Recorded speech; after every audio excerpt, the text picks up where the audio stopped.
کوه و جنگل، دریا و ساحل، کی میره از یاد، کی میره از دل. وای که چقدر خاطره ها قشنگه، دلم واسه اون زمونا چه تنگه.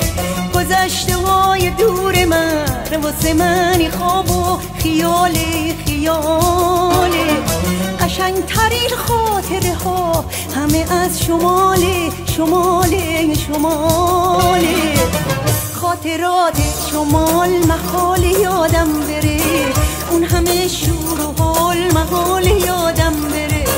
جاده های شمال محال یادم بره، اون همه شور و حال محال یادم بره.